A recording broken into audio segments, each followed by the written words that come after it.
Hello, good morning बच्चों। Good morning everybody. How are you? Fine.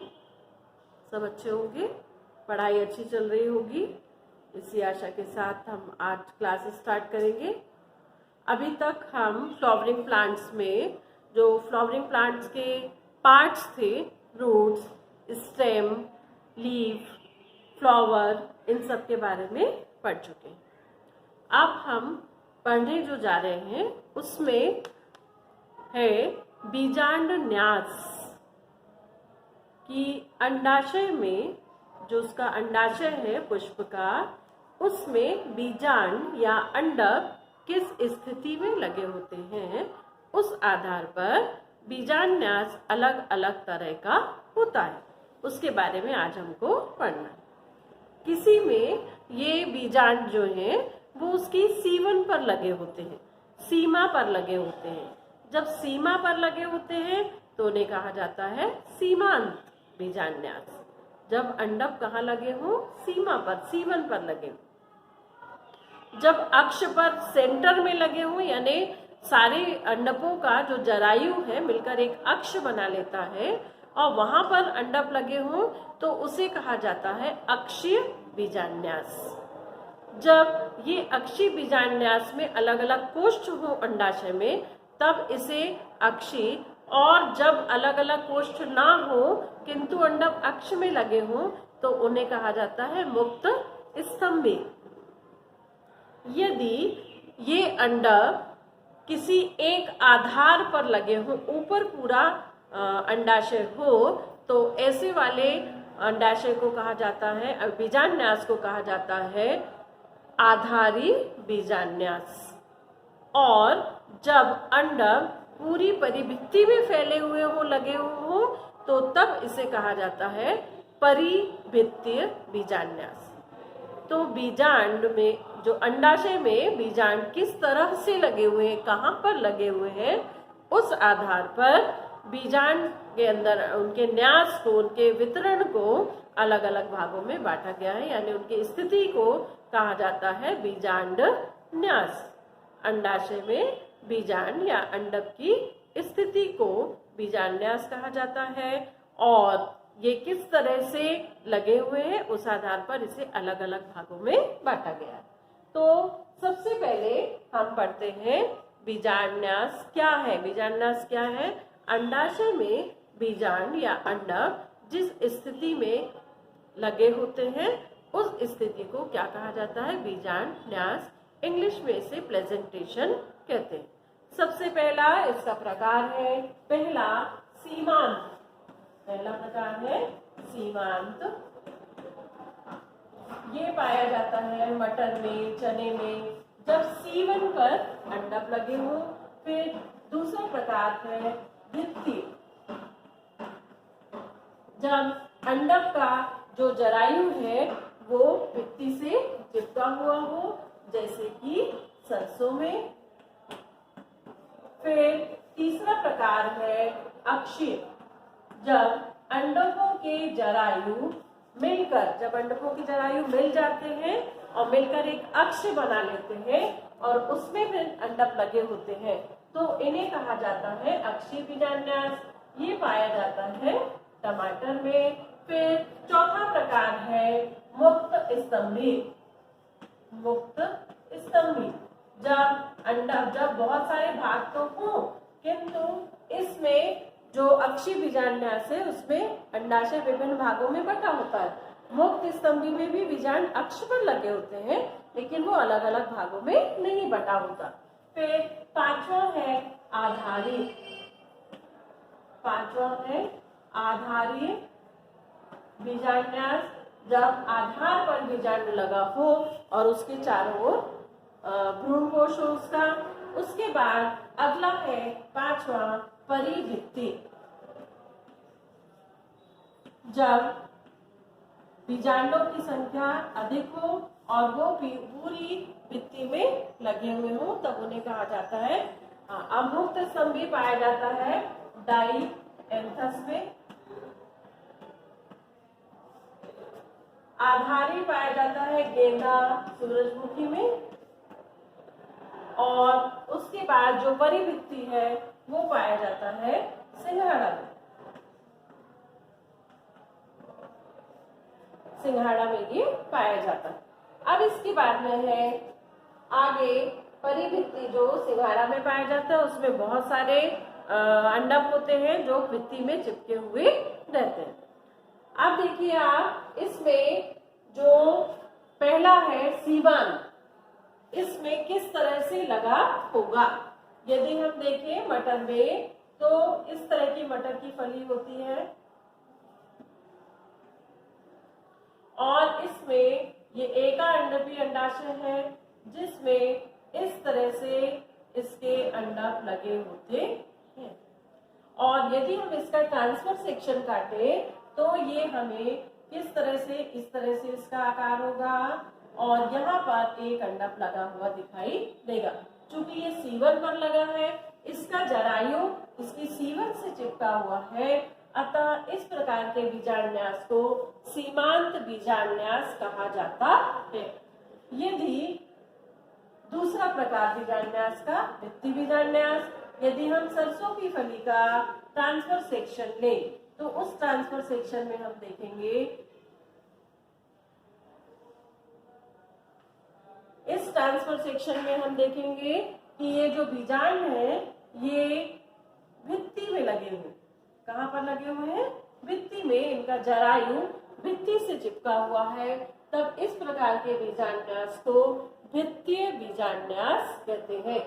जब बीजांड या अंडक के जरायु किससे चिपके हो? भित्ति से, तब इसे कौन सा बीजान्यास कहते हैं? भित्तीय बीजान्यास।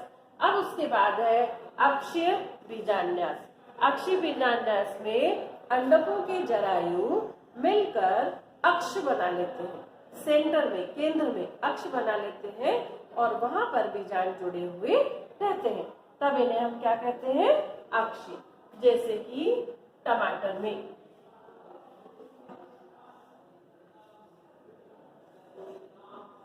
ये यहाँ सेंटर में जो अंडकों का जरायु है मिलकर ऐसा अक्ष बनाता है और यहीं पर क्या लगे होते हैं? बीजांड लगे होते हैं। यहाँ पर बीजांड लगे होते हैं, तब हम इसे कौन सा बीजान्यास कहते हैं? अक्षीय बीजान्यास कहते हैं। यहाँ पर बीजांड इस तरह से लगे होते हैं और जो अंदर वाला भाग है ये कई पार्ट्स में बटा हुआ रहता है, तब हम इसे कौन सा बीजान्यास कहते हैं? अक्षीय बीजान्यास। जब अंडकों के जरायु मिलकर अक्ष बना लेते हैं और उसमें चिपके हुए रहते हैं, तब इस प्रकार की स्थिति में चूंकि अक्ष से जुड़े हैं सारे अंडक, तब हम इसे क्या कहते हैं? अक्षीय बीजान्यास। और इसी तरह की रचना मुक्त स्तंभी में होती है। डिफरेंस केवल ये होता है कि अक्षीय में कोष्ठ में बटा हुआ अंडाशय होता है, जबकि मुक्त स्तंभी में अंडाशय जो है वो खंडों में बटा हुआ नहीं रहता। ये अंडाशय की भित्ति है और इसमें जो अक्ष है, अंडकों के जरायु ने अक्ष बनाया है और इसमें ये बीजांड इस तरह से जुड़े हुए। किसमें पाया जाता है? ये डायंथस में पाया जाता है, जिसमें अक्ष जो अंडक है इनके जरायु मिलकर अक्ष बनाते हैं और अक्ष से जुड़े हुए अंडक पाए जाते हैं, किंतु अंडाशय अलग अलग कोष्ठों में बटा हुआ नहीं रहता। इसे कहा जाता है मुक्त स्तंभीय बीजांडन्यास। उसके बाद है अगला आधारी बीजांडन्यास। आधारी बीजान्यास में क्या होता है कि ये अंडाशय की भित्ति है और इसमें अंदर की तरफ यहाँ पर इस तरह से बीजांड आधार पर लगा होता है, चारों तरफ इस तरह से अंडाशय होता है। तो इस प्रकार में क्योंकि आधार पर अंडक लगा है, तो इस प्रकार के बीजान्यास को आधारी बीजान्यास कहते हैं। इसमें अंडाशय एक कोष्ठीय होता है। अगला बीजान्यास है परिभित्तीय बीजान्यास। इसमें जो जितने भी बीजांड है ये भित्ति से लगे होते हैं और भित्ति अलग अलग भागों में बटी हुई होती है। भित्ति है और इस भित्ति में बीच बीच में ये अंदर से अंडाशय खंडों में बटा हुआ है जो कि पूरा केंद्र तक नहीं गया है और इसमें बीच में यहाँ पर पूरे बीजांड भित्ति से लगे हुए पाए जाते हैं, भित्ति से चिपके हुए होते हैं। ये पाया जाता है क्योंकि भित्ति की पूरी परिधि में ये बीजांड लगे हुए होते हैं, तो इस तरह के बीजांडों को, बीजांड के न्यास को कहा जाता है परिभित्ति। ये पूरी परिधि में भित्ति में फैले हुए रहते हैं, तो इस कारण इसे क्या कहा जाता है, परिभित्ति बीजांड न्यास। ठीक है, बीजांड न्यास बहुत पूछे जाने वाला प्रश्न है, ये आपको मालूम भी होना चाहिए कि बीजांड न्यास किसे कहते हैं। अंडाशय में बीजांडों या अंडक की स्थिति को बीजांड न्यास कहते हैं। किस तरह से वो स्थित है, जो 6 प्रकार का होता है। पहला सीमांत, जब एक कोष्ठीय अंडाशय में अंडक उसकी सीगन से जुड़े हुए हों। दूसरा भित्ति, जब अंडक भित्ति में अलग अलग जुड़े हुए हों, जरायु जुड़ा हो। अक्षीय में अंडकों के जरायु मिलकर अक्ष बना ले और उसमें अंडक जुड़े हुए हो, तो उसे हम कहते हैं अक्षीय बीजांड न्यास। टमाटर में पाया जाता है। ये बीजांड न्यास मुक्त स्तंभी है। अगला प्रकार, जिसमें भी जरायु मिलकर अक्ष बनाते हैं किंतु अंडाशय अलग अलग कोष्ठों में बटा हुआ नहीं रहता, अक्ष पर बीच में अंडक जुड़े होते हैं, इसे कहा जाता है मुक्त स्तंभी, डायंथस में पाया जाता है।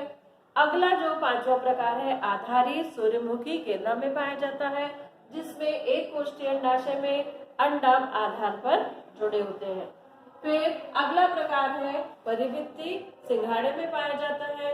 परिभित्ति यानी भित्ति में पूरी परिधि में, भित्ति जो है वो अंडाशय अलग अलग खंडों में बटा होता है और पूरी भित्ति में इनके जरायु चिपके हुए रहते हैं अंडकों के, तब इसे हम कहते हैं परिभित्ति बीजांड न्यास। ठीक, अब आगे बढ़ते हैं अपन। ये हमने पढ़ा अंडकों के बारे में।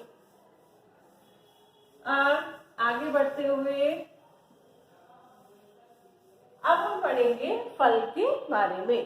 फ्रूट, फल, फ्रूट। अब पहले तो हम ये जान लें कि फल है क्या, फल किसे कहते हैं। जब निषेचन हो जाता है तो निषेचन के पश्चात अंडाशय फल में परिवर्तित होता है। किस तरह से, अंडाशय के अंदर भोजन इकट्ठा हो जाता है और इस तरह फल का निर्माण होता है। यदि किसी फल का निर्माण अंडाशय और उसकी भित्ति से हुआ है तो इस प्रकार बने फलों को सत्य फल कहा जाता है। किंतु यदि किसी भी फल का निर्माण अंडाशय की भित्ति और अंडाशय से ना होकर पुष्पासन, बाह्यदल, दल या पुष्प के किसी अन्य भाग से हुआ हो तो ऐसे फलों को सत्य फल नहीं कहा जाता, उन्हें कूट फल कहा जाता, झूठा फल। जैसे सेब, नाशपाती, कटहल, इन्हें झूठा फल कहा जाता है। इनका निर्माण अंडाशय से ना होकर पुष्प के किसी अन्य भाग से होता है। ठीक है, फल क्या है, निषेचन के पश्चात अंडाशय में भोजन जमा होने से जिस चीज का निर्माण होता है उसे हम क्या बोलते हैं, फल कहते हैं। यदि अंडाशय से फल का निर्माण हुआ है तो उसे सत्य फल कहा जाता है। यदि अंडाशय के अलावा पुष्प के किसी अन्य भाग से फल का निर्माण हुआ हो तो वो फल तो कहलाता है लेकिन झूठा फल या कूट फल कहलाता है। ठीक, निषेचन के पश्चात होता क्या है, निषेचन के पश्चात जो अंडाशय है ये मांसल हो जाता है और फल में परिवर्तित हो जाता है। जो अंडाशय की भित्ति है, अंडाशय की भित्ति ये परिवर्तित हो जाती है फल भित्ति में।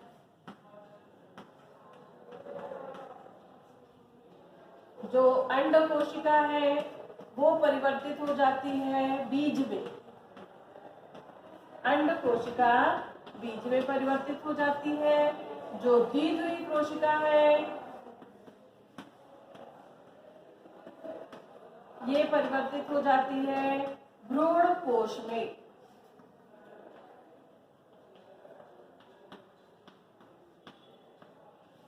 भ्रूण कोश में अंड कोशिका या तो बीज या तो फिर भ्रूण में परिवर्तित होती है।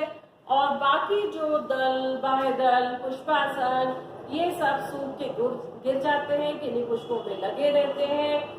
और अब इसमें हमें ये ध्यान देने योग्य बात है कि जैसे सेब, एप्पल जिसको हम बोलते हैं, उसमें जो फल का निर्माण हो रहा है वो फल का निर्माण अंडाशय से ना होकर पुष्पासन से होता है। तो वो फल तो है लेकिन सत्य फल ना होकर वो कैसा फल है? कूट फल है, झूठा फल है। कटहल, नाशपाती ये सभी झूठे फल कहे जाते हैं। इसके बाद हम पढ़ेंगे फलों के प्रकार। तो फलों के प्रकार में पहला प्रकार है एकल फल, दूसरा है पुंज फल और तीसरा है संवृत्त फल।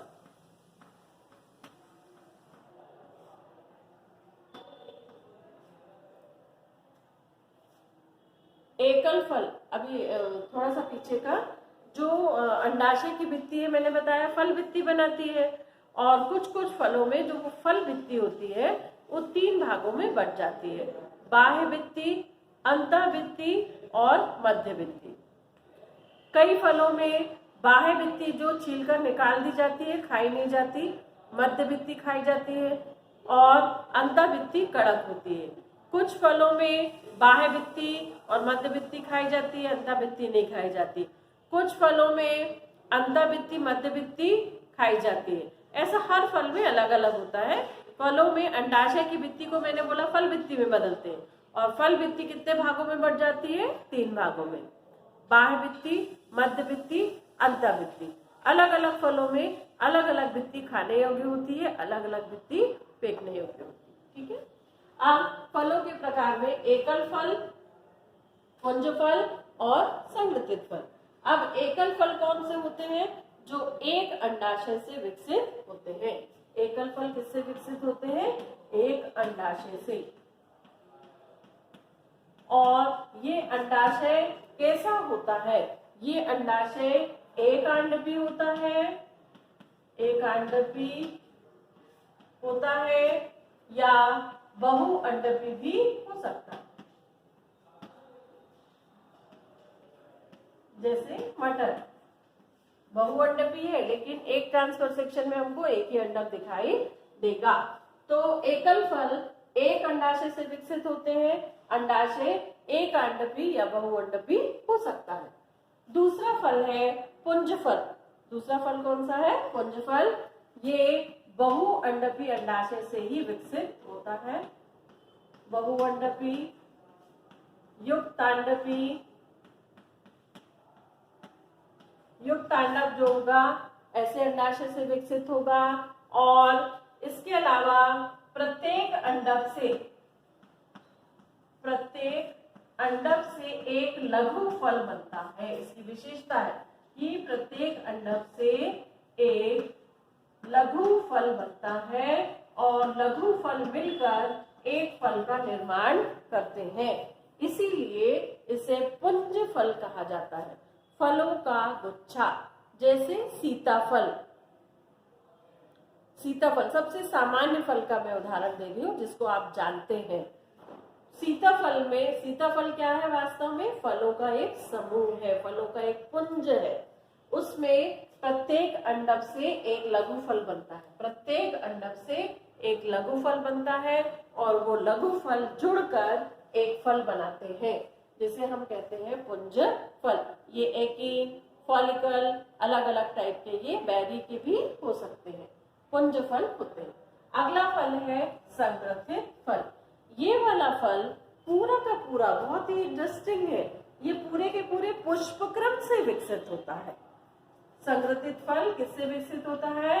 पूरे पुष्पक्रम से, यानी जितने भी पुष्प लगे हैं पूरे पुष्पक्रम में, उससे एक फल विकसित होता है। पूरे पुष्पक्रम से विकसित होता है, जैसे कि अंजीर, पाइनएप्पल, अनानास, ये एक पूरा जो पुष्पक्रम है वो एक फल में परिवर्तित होता है, तब ऐसे फलों को संग्रथित फल कहा जाता है। ठीक है, फलों के प्रकार थे ये। फलों के प्रकार में पहला फल था एकल फल, जो एक अंडाशय से विकसित होता है, और ये अंडाशय एक अंडवी भी हो सकता है, बहुअंडवी भी हो सकता है, जैसे मटर, गेहूं, सिंघाड़ा, इस चिलबेल, ऐसे अलग अलग इसके एग्जाम्पल हैं। फिर पुंजफल, ये बहुअंडवी युक्तांडवी अंडाशय से विकसित होता है। इसमें प्रत्येक अंडक एक लघुफल बनाता है और विभिन्न लघुफल मिलकर एक फल का निर्माण करते हैं। संग्रथित फल, ऐसा फल जो पूरे पुष्पक्रम से विकसित होता है, उसे कहा जाता है संग्रथित फल, और इसका एग्जाम्पल है अंजीर, पाइनएप्पल यानी अनानास। ठीक है, अब हम पढ़ेंगे एकल फल के बारे में कि एकल फल कौन कौन से प्रकार के होते हैं।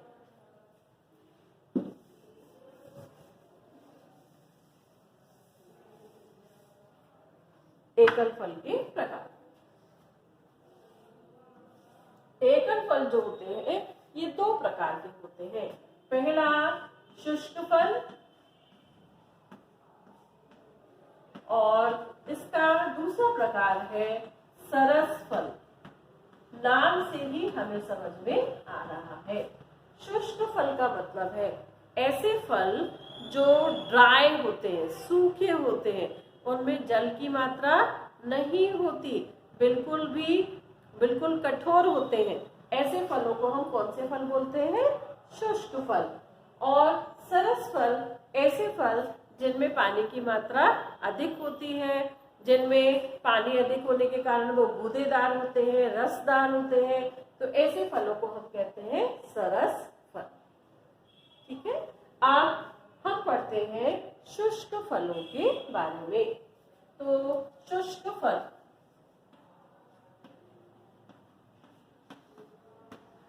शुष्क फल किससे विकसित होते हैं? एक अंडपी, क्योंकि एकल फल है, एक अंडपी एक अंडाशय से विकसित होते हैं। ये शुष्क होते हैं, इनमें पानी की मात्रा बहुत ही कम होती है। इनमें अलग अलग इसके प्रकार हैं, जिसमें पहला है कैरियोप्सिस।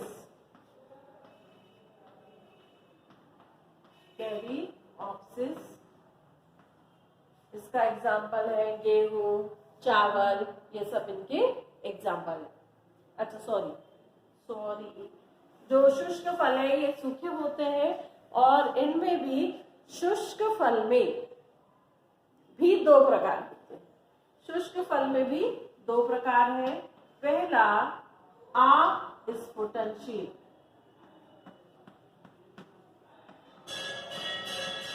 और दूसरा प्रकार है स्फुटनशील। वेरी सिंपल, नाम से ही समझ में आ रहा होगा।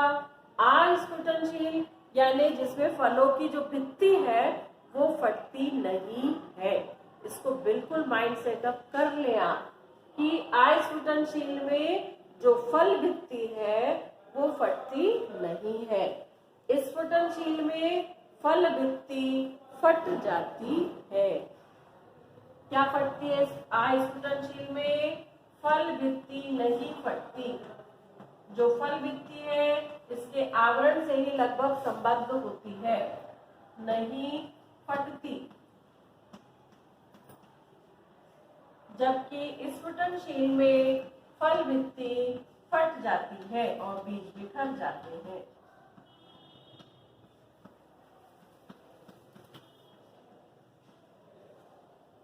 ठीक, तो फल के तीन प्रकार पढ़े अपन ने, एकल फल, पुंज फल, संग्रथित फल। फिर एकल फल के भी कितने प्रकार पड़े? 2 प्रकार, शुष्क फल और सरस फल। शुष्क फल में पानी की मात्रा कम होती है, गूदेदार नहीं होते। सरस फल गूदेदार होते हैं, पानी की मात्रा इनमें ज्यादा होती है, रसदार होते हैं, मुलायम होते हैं। फिर शुष्क फल को भी कितने भागों में बांटा गया है? 2 भागों में, अस्फुटनशील और स्फुटनशील। अस्फुटनशील में फल भित्ति नहीं फटती है और स्फुटनशील में फल भित्ति फट जाती है। ठीक है, अब हम पढ़ेंगे अस्फुटनशील फलों के बारे में। इसके बारे में, अस्फुटनशील फलों के बारे में। अस्फुटनशील फल, इसको अलग अलग भागों में बांटा गया है। किस प्रकार के अंडाशय से ये बने हैं, उनकी फल भित्ति बीज आवरण से चिपकी है या नहीं चिपकी है, फल पंखदार है या नहीं है, इस आधार पर अलग अलग भागों में बांटा गया है। जिसमें पहला प्रकार है कैरियोप्सिस। पहला प्रकार है कैरियोप्सिस।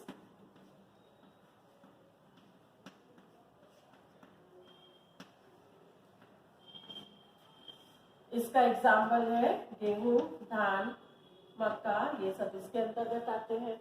फिर इसका दूसरा प्रकार है, कैरियोप्सिस के बाद में दूसरा है एकीन।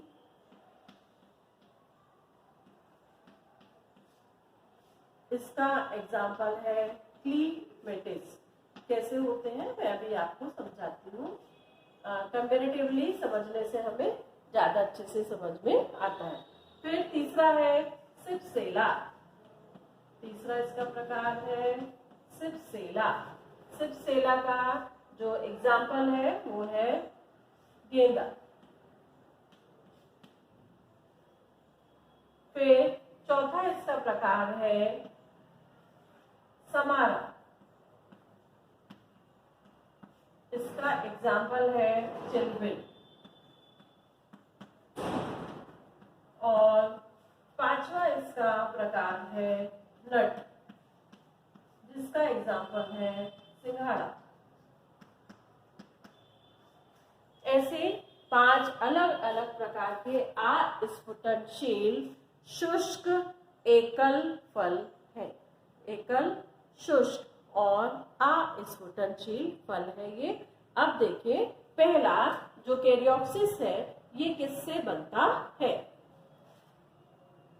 अस्फुटनशील के अलावा एक और प्रकार के फल होते हैं, भिदुर फल भी होते हैं। अब इसमें कैरियोप्सिस जो है, कैरियोप्सिस फल का उदाहरण है गेहूं, चावल, मक्का। ये किससे बनता है? ये बनता है एक अंडपी, एक अंडपी ऊर्ध्ववर्ती अंडाशय से। इससे बनता है एक अंडपी ऊर्ध्ववर्ती अंडाशय से।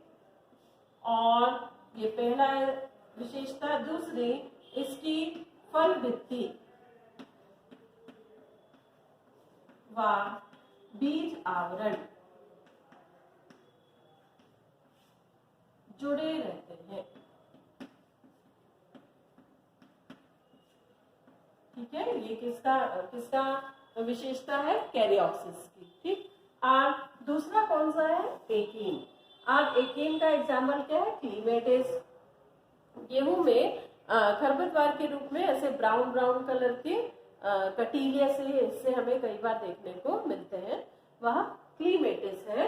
और ये भी किससे बनते हैं? एक अंडपी ऊर्ध्ववर्ती अंडाशय से ही ये बनते हैं। एक अंडपी ऊर्ध्ववर्ती अंडाशय से बनते हैं। बस इन दोनों में, एकीन में, कैरियोप्सिस में डिफरेंस क्या है? डिफरेंस है कि इसकी जो फल भित्ति होती है, फल भित्ति बीजावरण से नहीं जुड़ी होती। बीजावरण से नहीं जुड़ी होती। दोनों अलग अलग होती, ये डिफरेंस है इन दोनों। ठीक है, फिर तीसरा अस्फुटनशील एकल फल का वो है सिप्सेला। ये द्विअंडपी युक्तांडव से बने होते हैं। द्विअंडपी युक्तांडव से बने होते हैं। ये डिफरेंस है, उन दोनों से अलग है। द्विअंडपी युक्तांडव से बने होते हैं। एक कोष्ठी अंडाशय होता है, एक कोष्ठी होता है, अधोवर्ती होता है। एक कोष्ठी अधोवर्ती अंडाशय से बने होते हैं और इनमें फल भित्ति बीजावरण अलग अलग होते हैं। फल भित्ति व बीजावरण अलग अलग होते हैं, मतलब जुड़े हुए नहीं होते। इसमें सिप्सेला वाले फल में, जिसका एग्जाम्पल है गेंदा। इसके बाद अगला है समारा। चिलबिल का नाम आपने सुना होगा। पत्ती के समान इसका गोल पंख जैसे पत्ती जैसे पूरा फल होता है। सेंटर में बीच में इसका बीज पाया जाता है। अब ये जो समारा है ये द्विअंडपी ऊर्ध्ववर्ती अंडाशय से बनता है। द्विअंडपी ऊर्ध्ववर्ती अंडाशय से बनता है। इसमें फल भित्ति और बीजावरण अलग अलग होते हैं। फल भित्ति बीजावरण अलग अलग होते हैं। फिर अगला है नट। नट जिसका एग्जाम्पल है सिंघाड़ा। ये सिंघाड़ा द्विअंडपी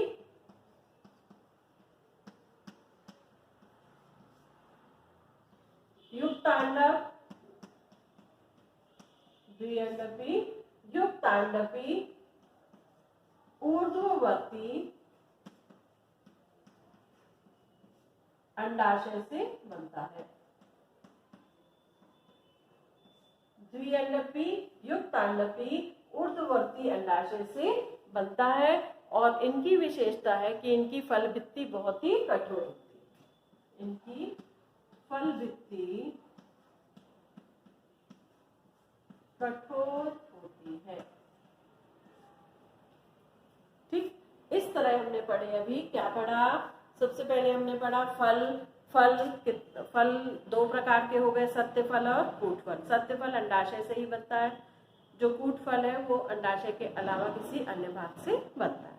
ठीक, फिर फल के कितने प्रकार होते हैं? कौन कौन से होते हैं? 3 प्रकार होते हैं। एकल फल, पुंज फल और संगठित फल।